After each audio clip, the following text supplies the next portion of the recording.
Hello, everyone. This is JJ Risha, and today I have with me Dave Berkus. I am not sure if I can introduce Dave.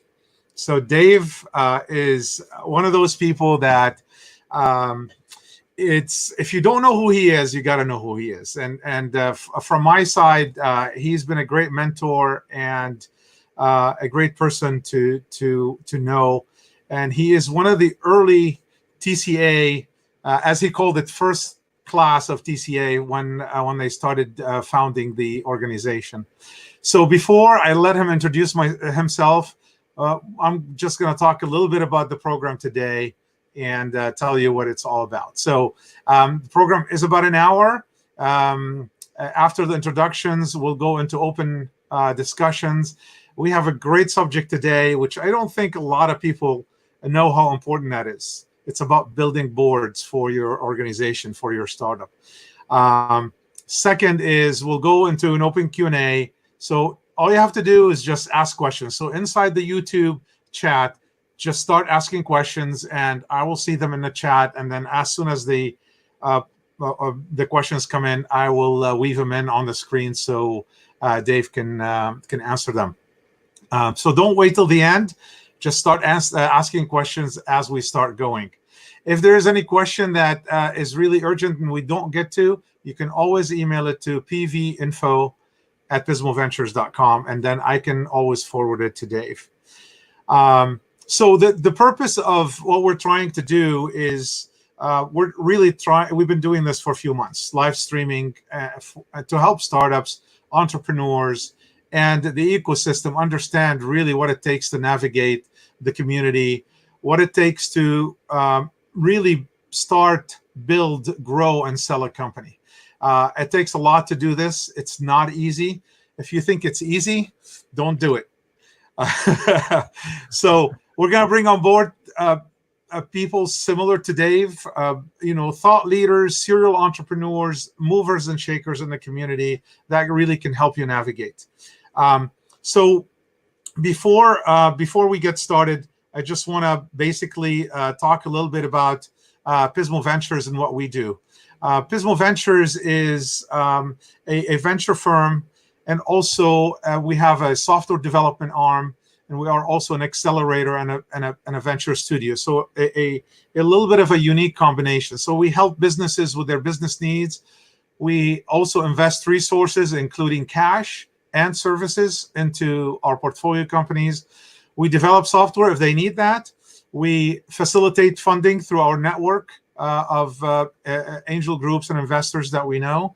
We help open doors so that when they need help with getting to certain clients and make some sales, we help with that. We're building a fund this year, and it's probably got delayed because of the COVID-19. Hopefully we'll have something by the end of this year. So we are a value-based hybrid cash and equity model, and only month-to-month basis, no long-term contract. If you don't like us, you can fire us anytime. And we are a true business partners to and investors to our portfolio companies.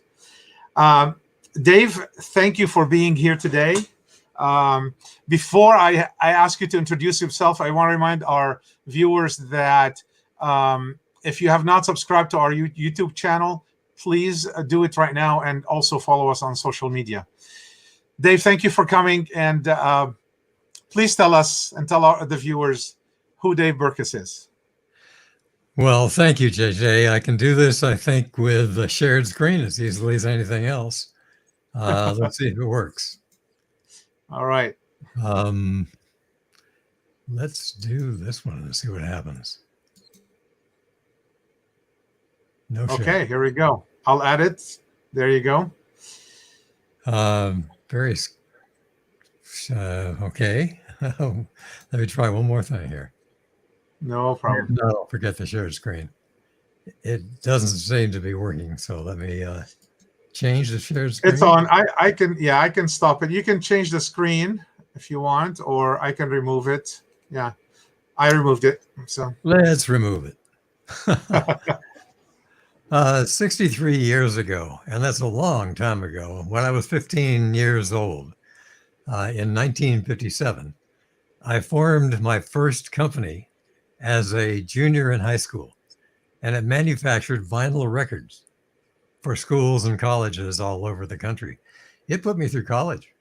And that company I took public 19 years, well, it wasn't 19 years later, it was 9 years out of college, and ran that company for another 4 years until the crisis of 1973 and 4. You may remember you stood in line waiting for gasoline. Well, Oh yeah. Oh, yeah. Gasoline is, a component of oil. And so is vinyl, which is what we make records from. And I couldn't get 3 shifts going. I couldn't get 2 shifts going. I couldn't barely get one. And so the company kind of died, or started to die, because we didn't have any revenue. And just around that time, I had programmed the very first Basic 4 computer. I bought serial number 4, and it was quite an experience. I taught myself to program second language. The first was machine language for another machine. And this was Business Basic for Basic 4. And from 1971, when I took the company public and bought that computer, until 1974, when everything fell apart, I programmed the entire series of programs you would use if you were a manufacturer, a distribution company, or a retailer. And those programs turned out to be much more valuable than the declining record company. People came to me. The salesman for the computer company would bring people in for demonstrations, and people would offer $10,000 for what turns out to be 5 or 10% of what I had programmed, like inventory control or order entry. And I knew right away that I had something. It was during the beginning of the mini computer era. And so it was so much money. Remember, $10,000 in 1974 is the same as $55,000 today. Heck, using existing programs and making very small changes that I could make overnight in a single night, I knew where I needed to go. So I sold the record company for not much money at all, but the buyer thought the computer was worthless. And so he handed me the computer as part of the sales price, along with the software. And on the way to my first office, which was in the penthouse on Wilshire Boulevard at 2500, I stopped and sold one of the 2 disk drives. But all these disk drives were 4.2 megabytes apiece. I'm saying megabytes, not gigabytes. And it was worth $10,000. And so I sold it, and my initial beginning capital for my first business, and I needed no more ever again, was $10,000. Oh my God. A great story. Yeah. Yeah. And I ran that business. I took it public in 1971, as you heard, and sold it in 74 to Jimmy Rogers, the folk singer, whom none of you will remember. But I was out. And so getting into the computer business in 2 years, remember, we didn't have to do any programming. The programs were complete. We programmed 215 Los Angeles businesses. By coincidence, 30 of them were lamp manufacturing, lamp and lighting. It was a specialty I didn't know I had. It's just how people began buying them. So we were making millions. I mean, if you look at today's dollars. And I came across my first hotel in 1976, 2 years later. And I was so excited by hotels that I had at that time 2 programmers. I handed them all of the rest of those accounts and said, don't let them accost me. That's a good way of saying it. In other words, I wanted to specialize in the hotels. So they made a lot of money because we were still billing about $400,000 a year to each of them. I mean, to that collection that I gave to each of them. And I got into the hotel computer business. Pretty gutty, giving away $1.2 million worth of business. At any rate, the hotel business turned out to be perfect. The first hotel was the Santa Monica Miramar Sheraton, which later became the Fairmont. Yep. And I had never programmed a hotel before. So I went to the Bonaventure and the Aladdin in Las Vegas and just observed their brand new installations from IBM that were just then being taught to their night auditors and their front desk people. And that's all I needed. I came back and I added things that I knew made it more easy, like a one-button night audit rather than a very complex one. And sold my first system to, well, the Miramar Sheraton. And from there, people began to hear about it. Sheridan was angry at me at first because they didn't give me permission. But when they saw the program, they said, go right ahead. And so many Sheridans were my first customers and many more as well. Yeah. And we formed a company that got up by the time we were done to 232 employees around the world in 26 offices. And that was quite a thing. That was by we started in 74. So that was by 1982. In 1982, Marriott approached us and said, can you do multiple hotels on a single computer? And I said, of course, I've done it many times. And so they said, all right, here's $3 million in 1982 dollars for your program license, a one-time license. And we will have to buy all of your hardware from you because it only runs on MAI hardware, which was true at the time. So I made $14 million out of MAI.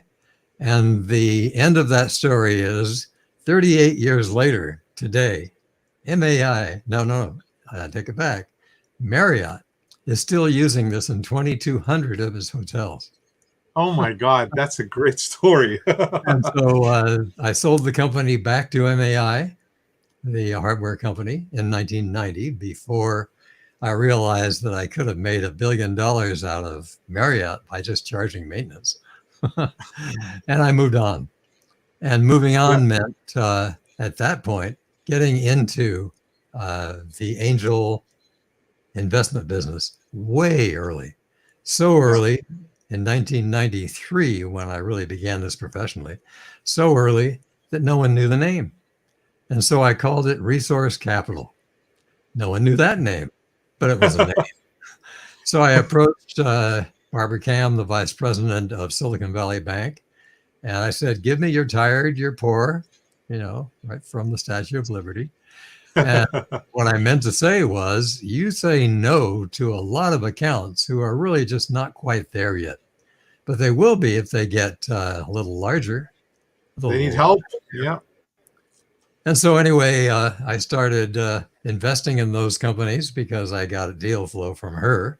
I got deal flow from an Orange County venture capitalist. And between the two, I had plenty of deal flow.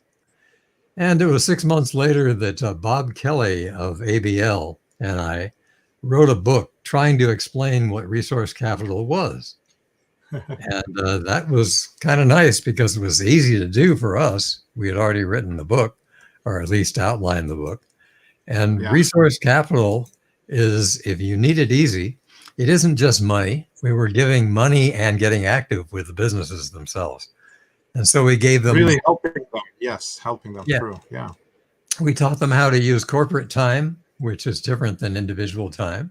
And corporate time is really money. You don't have to hear more than that. And then money itself and the process of how to do what they were trying to do. But if we taught them, they could do it faster. And context, were they in the right place at the right time? And finally, relationships, because by that time, I had plenty of relationships and it helped them to reduce the time to market. So that's the whole story. It continued and it continues today. In fact, today the number is 202 businesses that I've invested in and 138 second rounds. Oh my God. Okay. The story of my life. So truly, I mean, if we say super angel, you're the super angel. Yeah, there aren't many that got that far. 220? Oh my God. 202. And 202. So at this point in time, my internal rate of return is 102%. Most of it came because selling the computer company to MAI at an absurdly high price, compared to that $10,000 that I started with. There have been some real big hits, as you know, from Tech Coast Angels since that time. Right, definitely. 102%, and I love it. So I'm in the That business. is amazing. All right. This is, just doing due diligence on 202 companies is major work. But let's not go there now. We might have to go there, but let's talk a little bit about boards. So Yes. my first question to you is, what would you ask an entrepreneur? What should they do if they're ready to build a board? First of all, this is a really great question for a lot of reasons. First of all, I've got a little list right here that I can just do it. If you ask the entrepreneur, do you need a board? The very first question before being financed, you have to ask them, is it advisors you're looking for, as it always is, rather than a governance organization? In the state of California, if you have incorporated, and most of these companies had not in the earliest stages, you have to have one board member for each of your shareholders, up to a maximum of 3, beyond which the state doesn't care. And do you have outside investors? The answer is always no at the very beginning, unless it's mom. Right. Do you know what you don't know? And of course, they don't know how to answer that. Do you need legal, operational, industry, or financial expertise? And they'll say, we need it all. That's why we wanted an advisory board. And how about sounding board for management? And what's the source of appeal for management issues?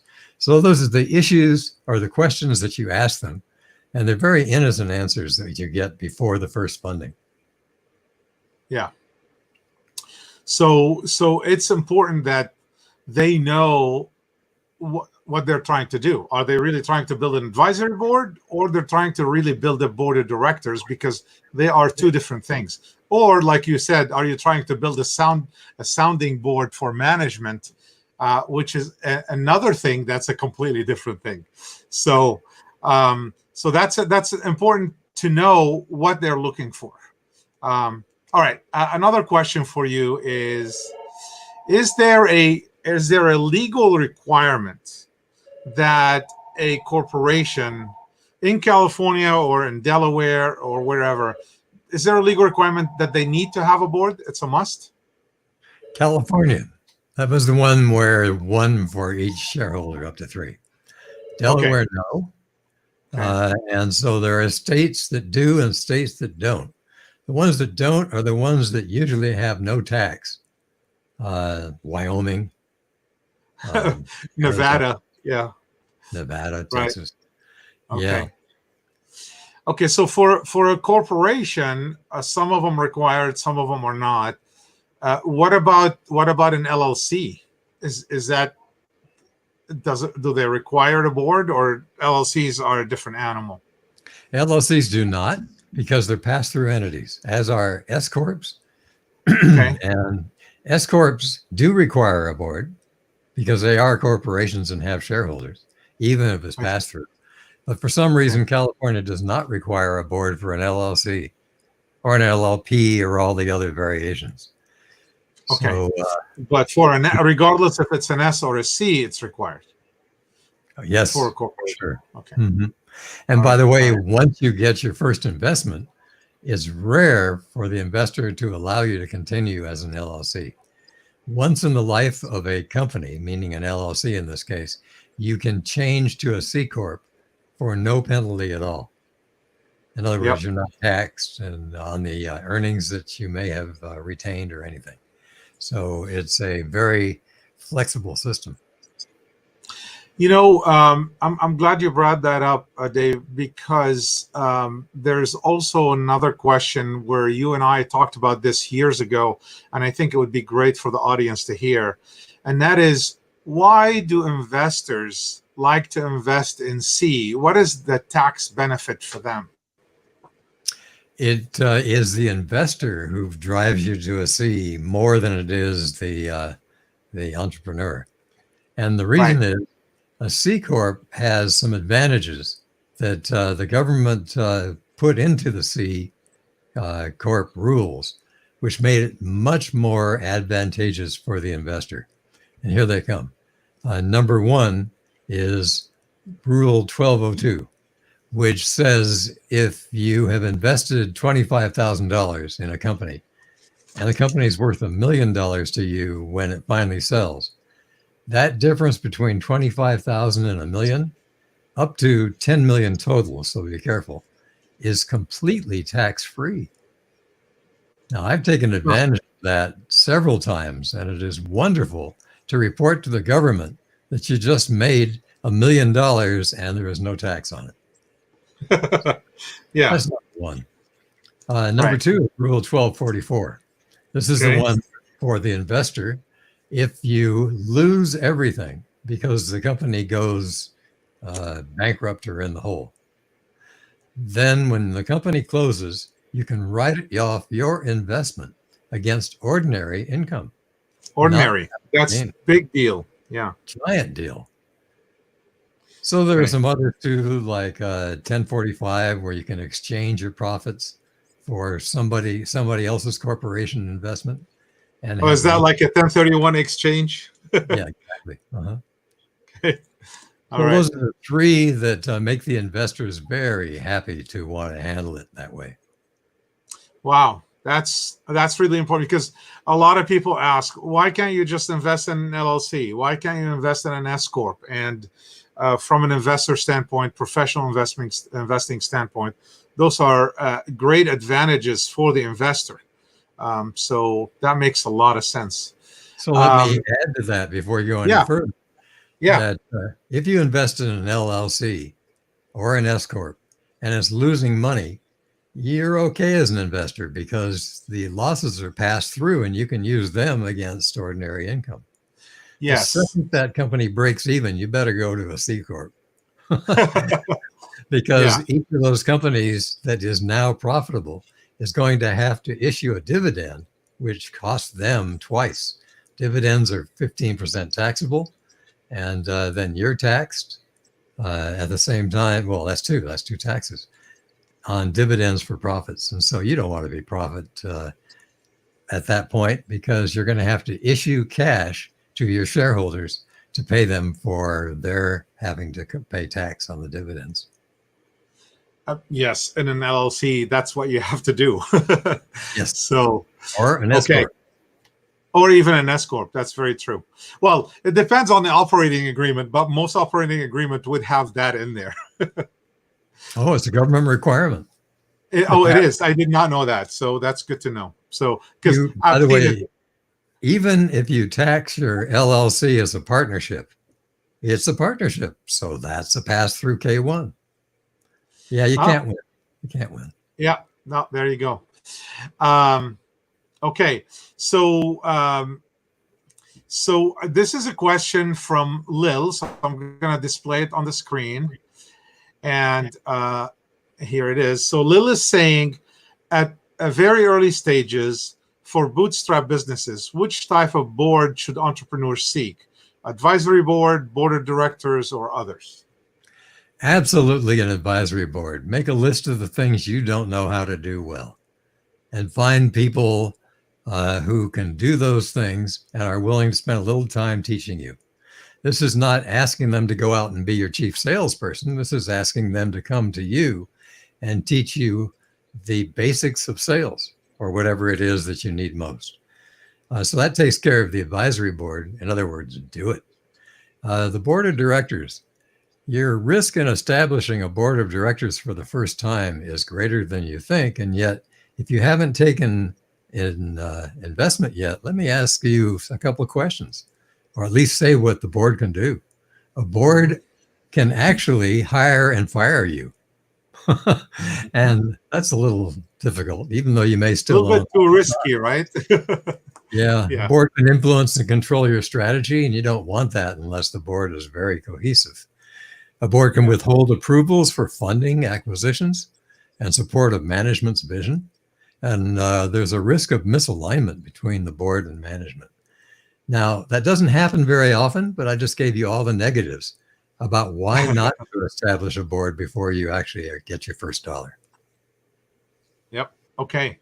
Makes a lot of sense. Thank you. Another question from, well, I'm guessing the name is not the real name, but do you recommend externally controlled board versus management control? You have no choice when it comes to taking an investment from professional investors. It will be externally controlled. That doesn't mean that it's dangerous to you or something that will hurt, but the investors will ask sometimes for 1 seat, sometimes for 2. If you're very early and it's your first round, it'll be 2 seats. It'll give you 2 seats, and then the 4 of you together will find an industry expert, ideally, making a board of 5 with the tiebreaker being the industry expert. Yep. All right. So what are well, I think I was going to ask you about the risks, but you just mentioned them to Lil. So so the risks potentially in the very early stages and before taking any dollars from outside investors may be high. If you're taking outside investors, you may not have a choice because they're requiring at least 1 or 2 board seats. By the so way, they align with you because they want to be as successful as you are. That's right. Yeah. So some of those risks that I talk about really are never enacted by a board. It would be very rare. Okay. All right. What can you maybe describe the different stages of a board that goes over time? Yeah. The earliest stage we just described, no outside investors, is an advisory. If you really do have a board, rather than just an advisory board, the actual board is still more advisory than governance. And then at the early stage, when the first third-party investors come in, it's usually dictated by those investment documents. You have no choice. Often a board is stacked with investors. I said 2 out of 5.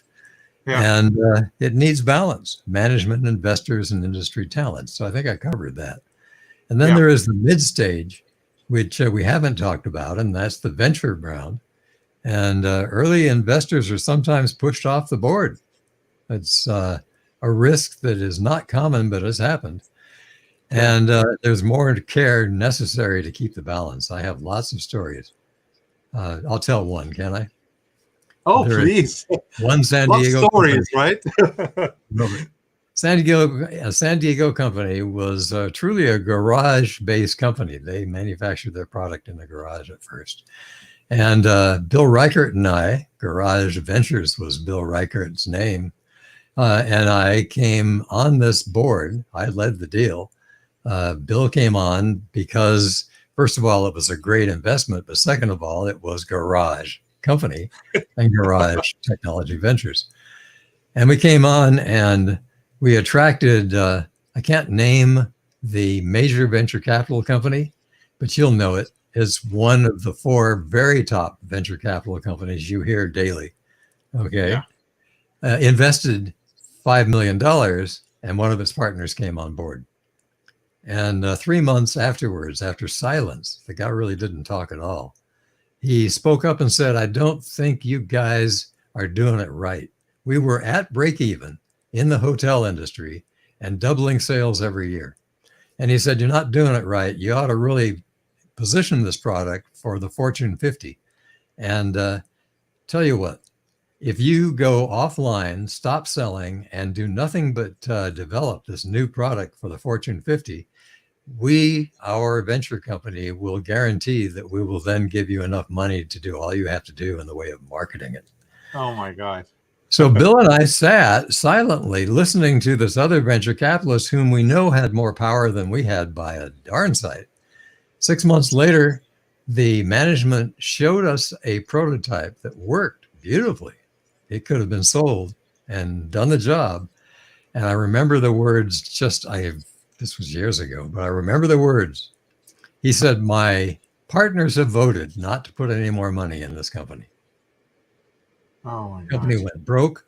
The money that was left paid Silicon Valley Bank. None of us, including that investor, made one dime. And here was a company that was at break even and doubling sales every year. Wow. Yeah. And like it got sidetracked and put out of business potentially. Yeah. All right. So I got maybe 3, 4, 5 questions here. They're all asking the same thing. So I'll just tell it to you. So they're asking, what is typical compensation for an advisory board and for board members? So, and I know you and I talked about this many times. Many times. This is the first question that most people ask. How do you pay an early stage board? And I'm going to divide this into 2 answers. How do you pay a board and how do you pay an advisory board? Right. They're different. So first of all, a board has corporate responsibilities, which means they can be sued if there's something that goes awry. And so I always insist on 2 things. An indemnification agreement, which says that if we, the board members, are sued, you, the company, will use all your assets if necessary to defend us. Yep. And number 2, more important, is a D&O, Directors and Officers Insurance Policy.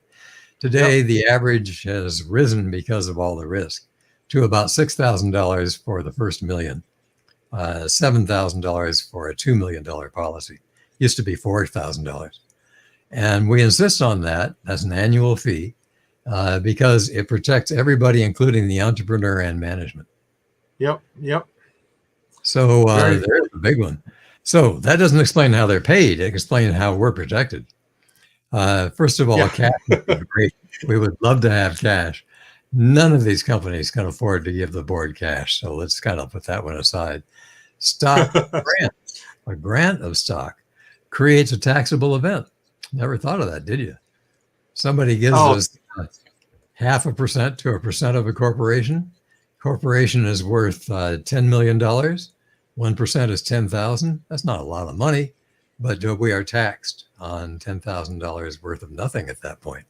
Remember, half of those businesses will go bankrupt in the first year, and it's 80% by 5 years. That ain't fun to pay tax early on.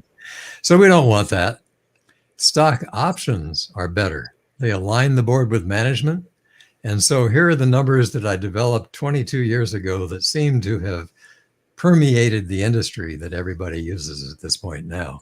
1% of the company, fully diluted, which means it includes all the stock options, and you find out what all those numbers of shares are and give it 1% more for you from the stock option plan. And it vests over a couple of years, 2 years usually, not 4 like the usual employee, because you want to have an inducement for people to come onto the board, a special inducement because of the risk. And so 2% vests over 2 years. These are fully taxable, non-qualified options where employees get the treatment of tax as if that tax were capital gain. We don't. Ours is ordinary income. So I have made a lot of money over time and had to pay ordinary income tax.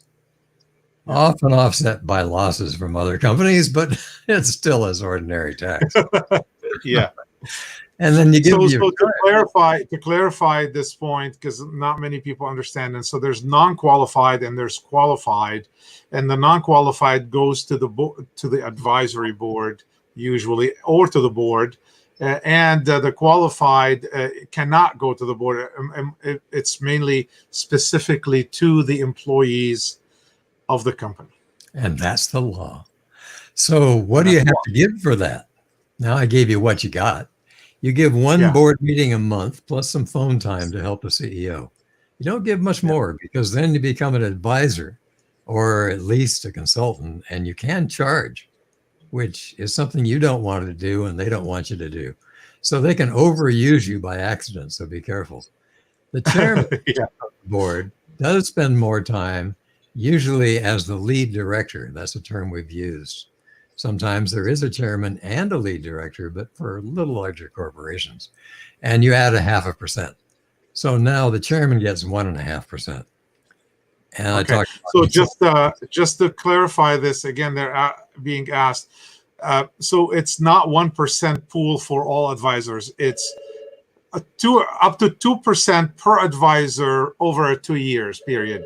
So that's 1.5. 2.5%. Yeah, for over a 2 year period. So the pool's got to be bigger, Anthony, so that you have enough for all advisors. Yeah, be careful about that. So how do you pay an advisor? I haven't gotten to that yet, and here it comes. So for a governance board, remember it's 1% for most everybody. If it's a VC or somebody who is paid by a third party to be on your board, VCs are the best example, no options. No, none. So that reduces the number. If it's you, no, none, because you're getting your options in a different way.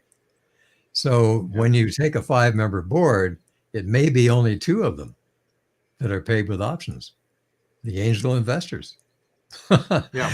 And so don't worry about taking too much of your money, but that in your stock option plan, but that is how it's done. Now, how do you pay an advisory board? If you get aggressive and have 17 advisors, watch out.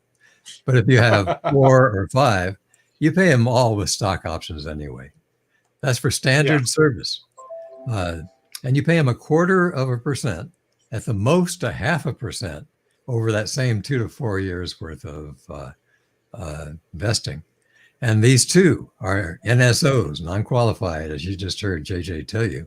So they are taxable at ordinary rates.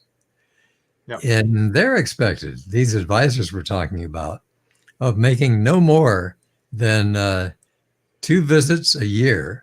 That surprises you. And 24 phone calls a year, which means 2 a month. And if you make more than that as an advisor, you can ask, and the board has to approve, consulting fees for advisors. Because after all, you've hired a consultant by the time you use them for that much.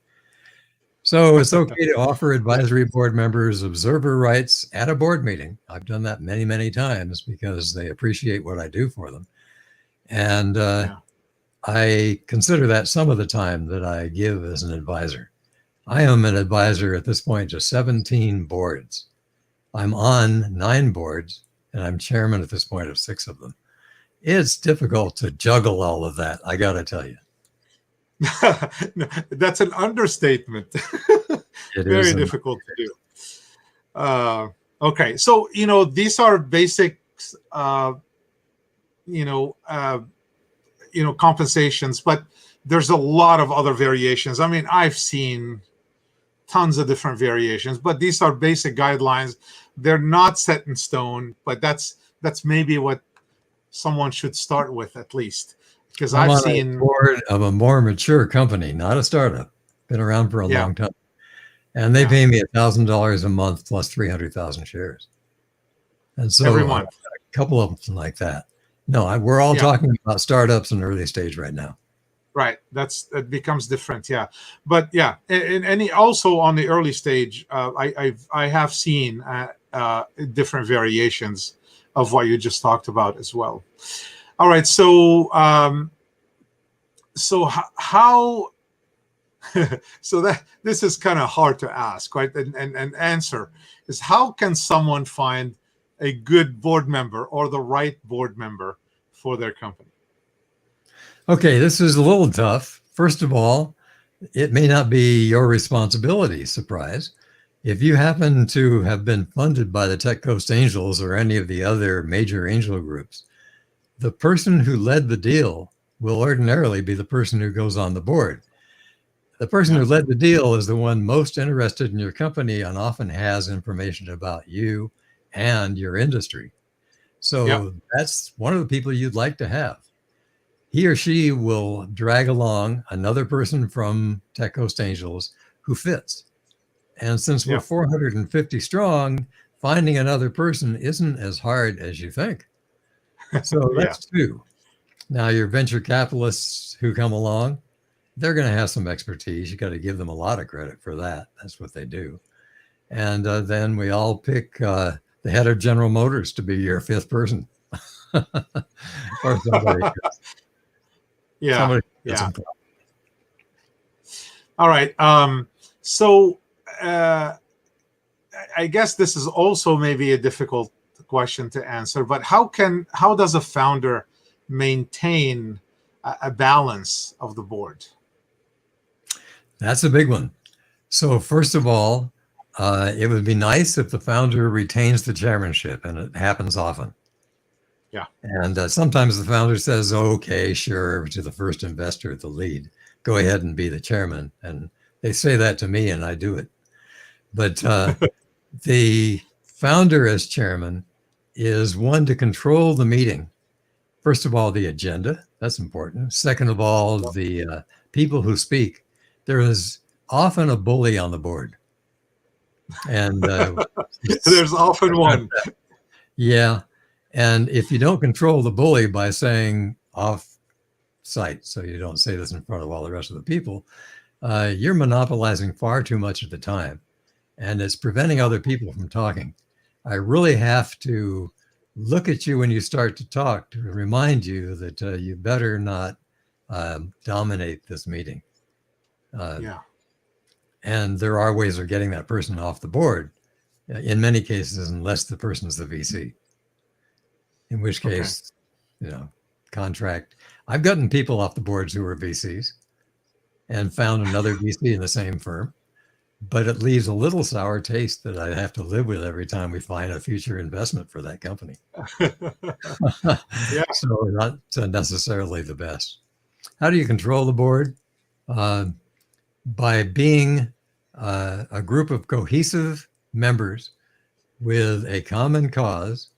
That is to get you to a liquidity event within 5 to 7 years, if you can, and who all are congenial to the point where you can go out to dinner and have a great time.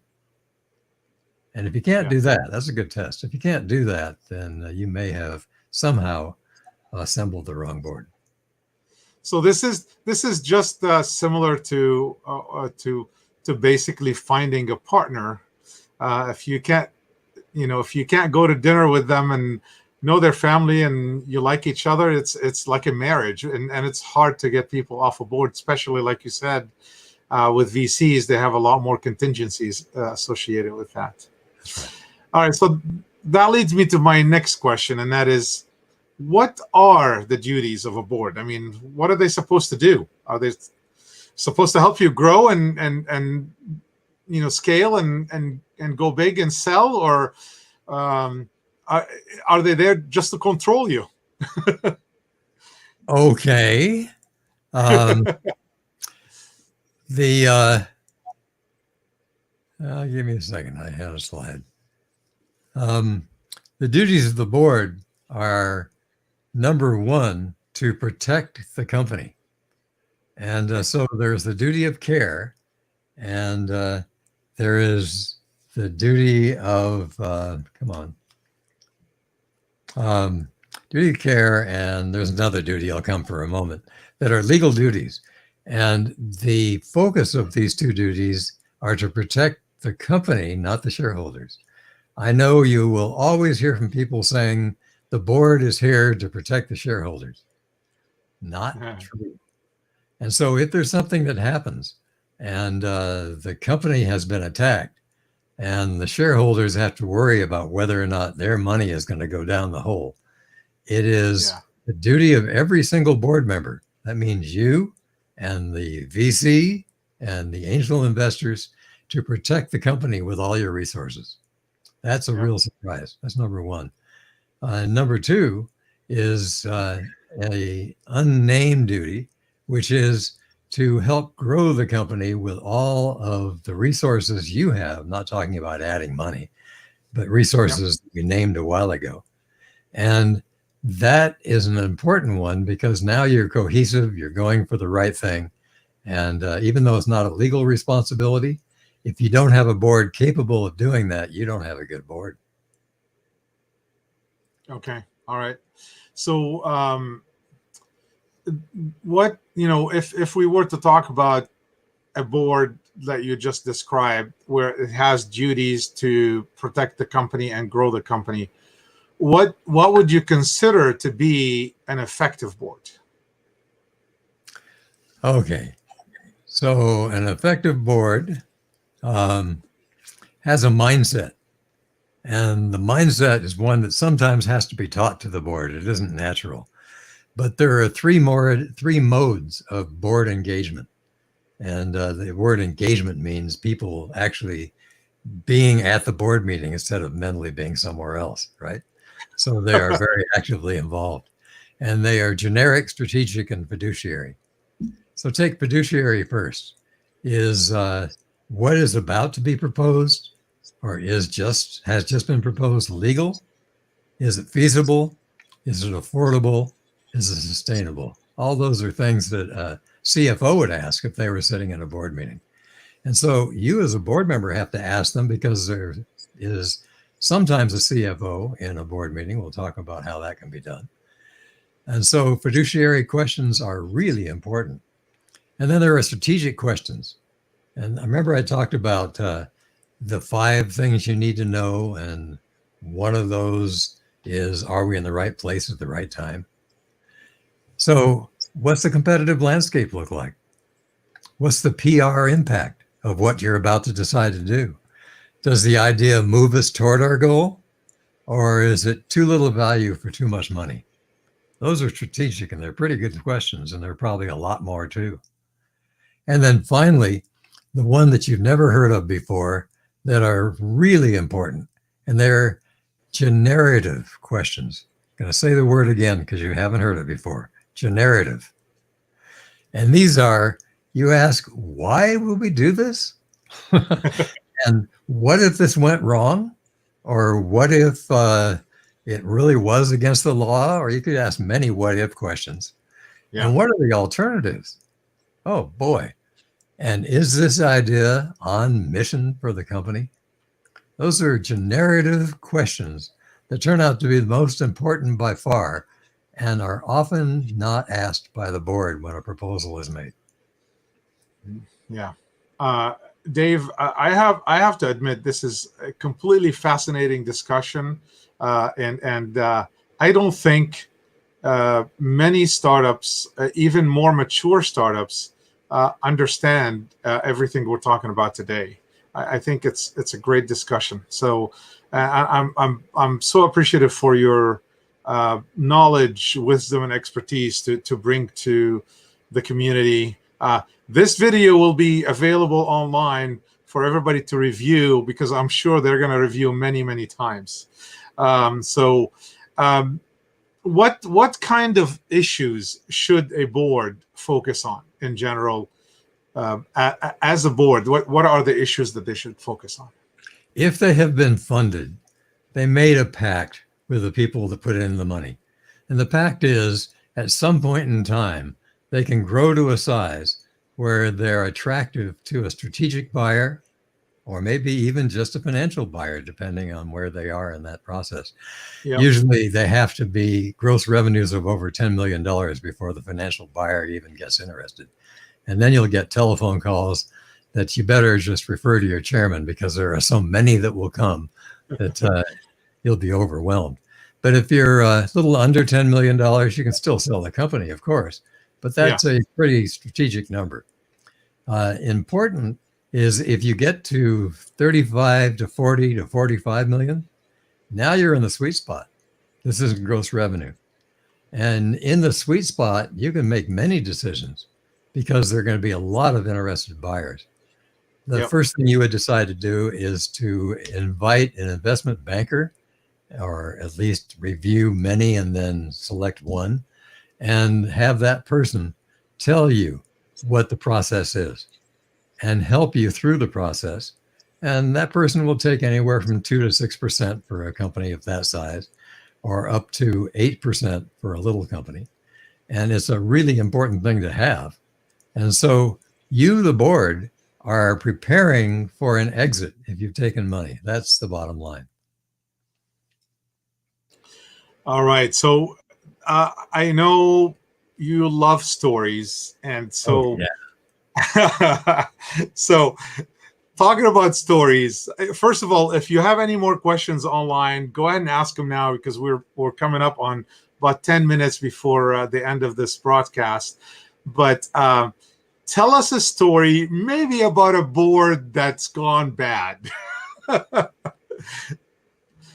Okay, I was the lead of an investment. All of those came from Tech Coast Angels. And it was a woman that had a rather novel idea at the time, which, by the way, as we look back, that idea was one that was replaced by digital and would have killed the company anyway. We never got that far because she had another female board member making two of us from TCA making four, and the fifth board member was her husband. And so anytime, first of all, she expected the board to be her sales organization. That's why I made that funny comment. Yeah. I never expected to ever hear that, but she did. She wanted us to go out and make the sales calls. I made two of them with her, but I would never do that again. And if anything went wrong in a board meeting, she'd cry. And when she cried, she wouldn't listen. And so the board meeting was essentially over. So it was so bad, first of all, because we were coming up a point where an analog company was wrong in the digital world, and we saw the digital world coming fast. I went to the investors, all of them TCA members, and said, please donate your stock back to her. Give her your stock for $1, because you'll make much more money writing this off for tax purposes than you ever will from the profits you make from this company. They did, I did, we did, and the company still exists, but as a lifestyle company. Oh my God, that's a story. I don't think I've heard anybody donating the stock back for $1 just to get the heck out of there. Yep. So, what about, maybe a question around the legal responsibility of a board? Does a board have legal responsibility that they must abide by? Boy, is that the right question at the right time. So we touched on it a minute ago, and now I can remember everything that it does. Yes, I know you touched on that. The duty of loyalty to the corporation. And I made that point without saying the word loyalty before. Right. Not loyalty to your investors, not loyalty to your VC company. And that shocks people. And people have been sued for having the wrong duty or exercising the wrong duty when a company went sour. The duty of care. This is care as if you are the caretaker of the corporation, because you're the caretaker of the assets of the company. Yeah. And that has some sub duties that have been subsumed and not done much lately. If I told you the duty of good faith, you wouldn't think much of it. Or the duty of candor. Hey, candor. There's a word you might want to look up if you haven't ever used it.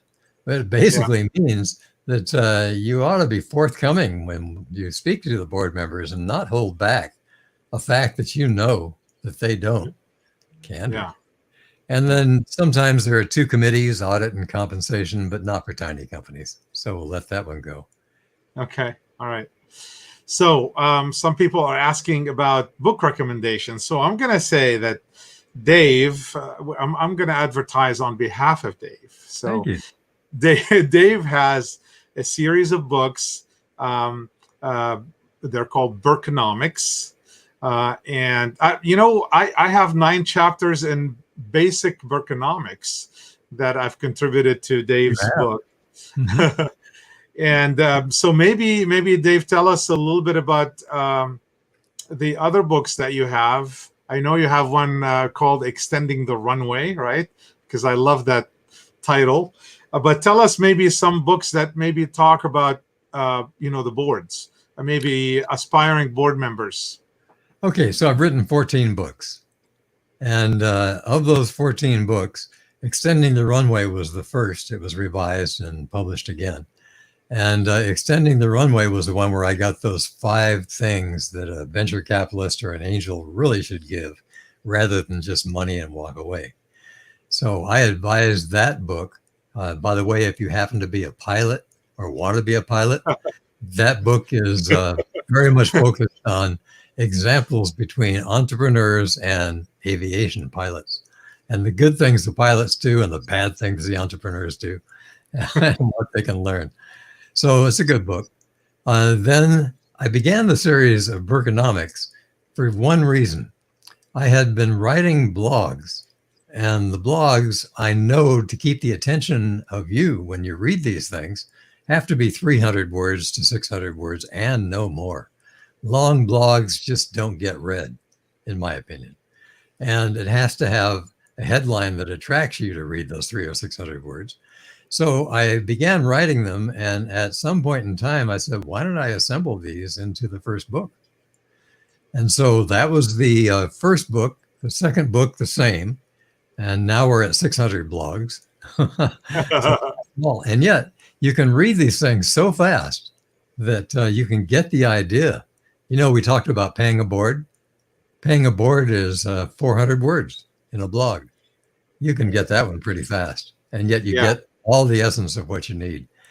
And then I took those 3 books, and JJ just told you that I had 12 authors help me on the third book, which was called Basic Berkonomics. I contributed 2/3 of it. The 12 authors contributed 1/3. It was a very successful book because we were famous people in the angel community, the angel investment community. And some of them, 2 of them, were entrepreneurs that lost it all, telling us their stories. And it was perfect. It's just what I wanted. So I took all 3 books and cut them sideways. So the books all had chapters on building a great board of directors, for example, and there are 7 others. And so I then published a book called Building a Great Board of Directors, or How to Start a Company, or About Your Company Exit. I mean, there were 7 of them, 8 of them, I'm sorry. And so those books exist as a series of inexpensive books on single subjects that just cut across the others. Well, Dave, that's of course, I love the basic Berkonomics because I've contributed to it. So if you guys want to buy all these books, they are on Amazon. Are they on audio? I never did do audio. So I did PDFs and Kindle books and Amazon, and I stopped there without audio. All right. So I'm gonna do a couple of words of closing. While I'm doing that, I know you can have a lot of recommendation and advice for the listeners, but if you were to come up with one, not to put you on the spot, but maybe just one recommendation, I'll be right back after the closing and you can tell them what that is. So we're about just a minute away from the end of the program. I want to thank everyone for being here. If you have not subscribed to our YouTube, please do so. And this recording will be available in about 24 hours on YouTube. Will be available for you to listen to it again. Next week, we have Fred Haney. Fred Haney is also a very well known VC and investor. And so we have many programs. We're really booked through the end of August with great speakers. So come back. Also follow us on social media, and again, come back here and register. When you go to YouTube, please don't forget to subscribe. Dave, what's your one recommendation for a book, or for for an advice? Not the book. I think I got it. One advice or one recommendation for entrepreneurs as they are starting their business or maybe trying to raise capital. Absolutely. And this is one that is the easiest for me to say because I say it all the time. And I use it as my filter for finding investments and finding the companies I'm willing to invest in. Is the entrepreneur flexible? Because we all know that the plan is going to change. It's not going to look like it did when we first saw it. And coachable, which means able to take from others information and absorb and sometimes say no and defend yours, but most of the time say, what a great idea. Let me incorporate that. Flexible and coachable. There you go. It's always about the people at the end of the day. Always about the horse, the jockey, not the horse. The jockey, not the horse. Dave, as always, I haven't seen you in a while. It's great to see you. Thank you for being here. Great topic, and I am sure you have added a lot of knowledge to the listeners today. 300 stories. Sometime we'll just tell them all. Let's do that. Maybe we should do that. Let's do a series of Dave Berkus 300 stories. That would be great, actually. Okay. All right, Dave. Thank you again. Everyone, we'll see you next week. Thank you for being part of this program. Have a good day.